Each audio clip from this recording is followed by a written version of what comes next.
Today on Jumpstart, as you know, what I like to do is to make sure that you learn as much as you are entertained. I decided to bring to you something that I feel like if you consider in 2024 could change the way you look at making money in 2024. Now, the tech is all the rave today. A lot of youth are interested in going into the tech industry because we believe that this is where the money is. So everybody wants to be a tech bro and a tech sis. But when our president told us that, we need to look at agriculture, several people laughed it off.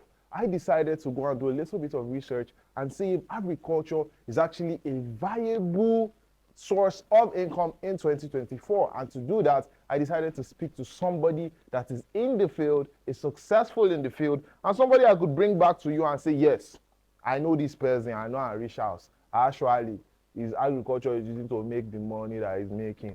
And that is what I have packaged for you today. Somebody who is a man in agric, right? An agric bro, the way we say tech bro, an agric bro who has found success in the field, shares with us his experience, the challenges he has faced, the reasons why you and I should consider investing in the field in whatever capacity that we can, and what he thinks the government can do to make the field even better and more profitable for young people and for the country at large. I will be bringing you the learned Shaibu Zakari. Enjoy.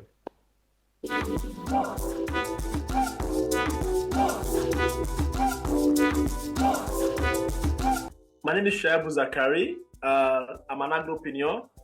I'm the president and CEO of Senzak Food and Agro Company. It's an agricultural and food processing company. So what we do is we harness the beauty of Nigeria's soil, and we do more of seafood and crops. So we harvest, we process, and we sell to the general public. And we are strictly an organic producing company. We work strictly on organic farming. We don't do any other organic farming.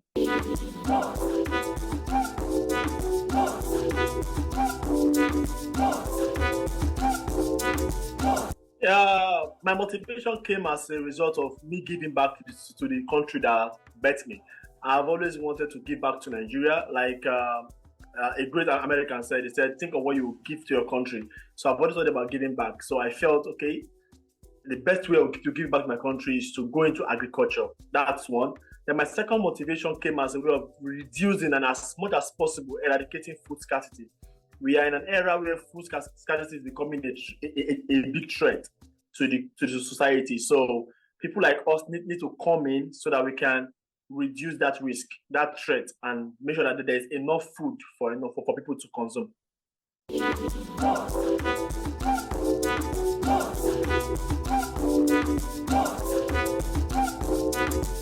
Yes, it can, and it will. You see, the best thing that can happen right now is for the youth to be in agriculture, seriously, because agriculture is a strength-intensive venture. It requires a lot of strength and a lot of mental and physical strength as well. So we need youths that are intelligent, that are strong, that are smart, that can come in, and that's the way to go if we really want to have agriculture beating every other sector.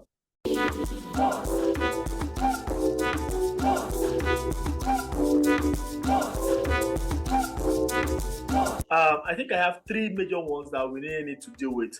One, finance. A lot of youth want to go into this agricultural business, but they lack the finance too.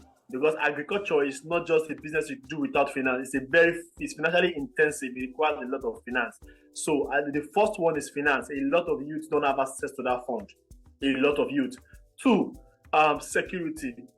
It's been really crazy with youth running away from the farm because there's so much insecurity in the land. Imagine farmers going to the farm and getting scared of some group of people coming to attack them on the farm. This has affected youth and has broken a whole lot of motivation that this youth have. Then the third one is the stigmatization that comes on. I, for one, have experienced that. Where people stigmatize farmers, make them look like they are nothing in the society and make them see themselves as way below standard. And I think these three things, if it can be fixed and corrected, we will naturally have more youth running the agri sector.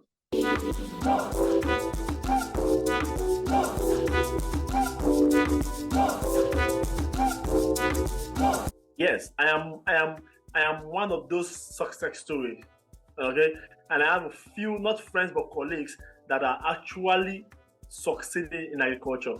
See, I want to believe, and I can comfortably tell you that agriculture is the way to go if you want to boost the economy of this country, if you want to conquer a whole lot.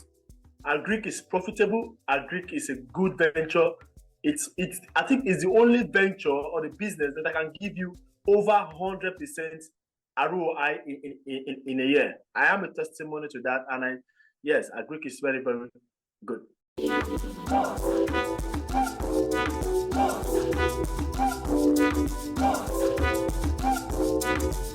What we need is policies that will make agriculture interesting.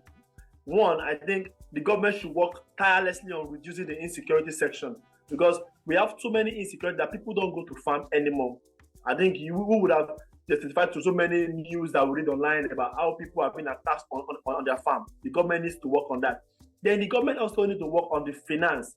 How can they give farmers? How can they support farmers financially? Because a lot of farmers are backyard farmers. Nobody wants to go massive commercial because there's no money to throw into that sector. You get, so the government needs to create a financial backdrop where farmers can always run to if they need to increase their capacity. Then three, I think the government should create a stock, like a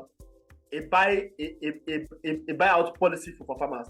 A lot of farmers end up farming and they have crops destroyed. I'll give you an instance. If a fish farmer breed like 10 tons of catfish and he can only sell 8 tons due to the economic condition at the moment, what happens to the 2 tons? That's a loss to the farmer. And once this continues, these farmers will be discouraged to continue. So the government can assist by creating funds, by dealing with the insecurity and creating policies that will encourage farmers, and also create a buyout policy for farmers.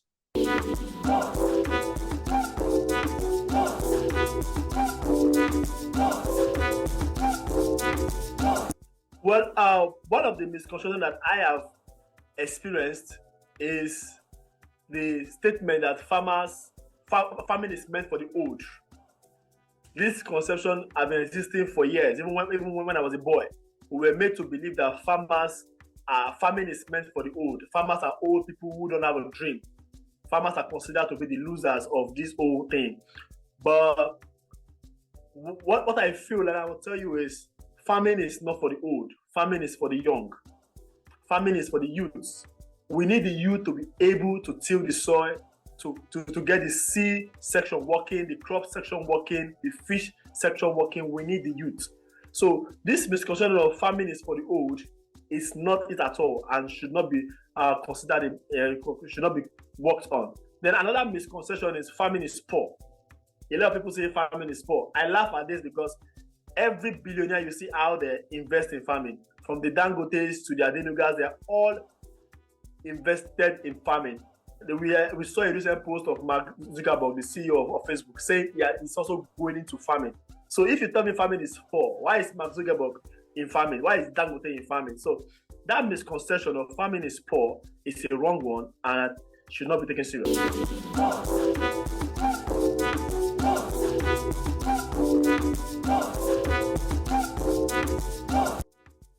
Make sure you love it.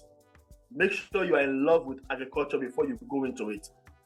And if you are not truly in love with it and you're going into it for business, make sure you have the right knowledge.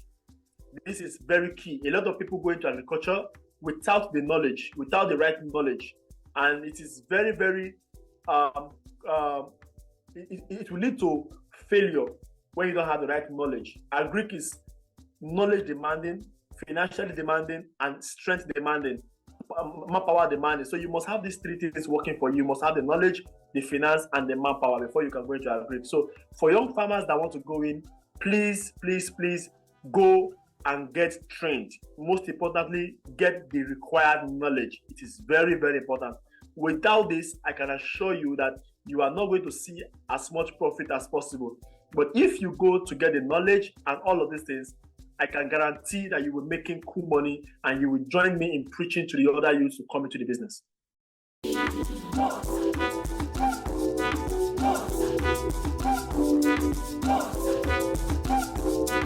I would say, for me, it's my current family lifestyle.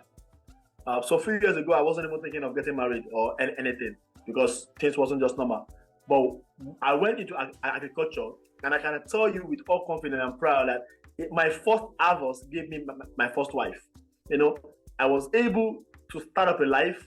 I was able to build up a company from scratch with agriculture. So agriculture for me is amazing. I, for one, is a testimony. I see myself telling people that yes, agriculture is rewarding.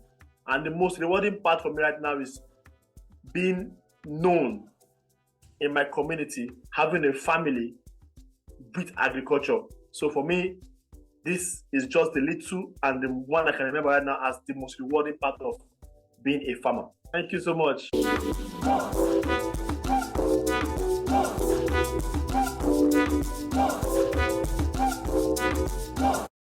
Yes, you're still watching Jumpstart on ITV with the Egmont, and I hope you've been able to learn a thing or two from my amazing guests that helps you reconsider going to look for your own agri textbooks and notebooks and skimming through them to decide which crops we are going to be planting in 2024. All jokes aside, if there's money to be made in agriculture and if they have the passion for it, this might just be the way to go since other people are looking in a whole different direction.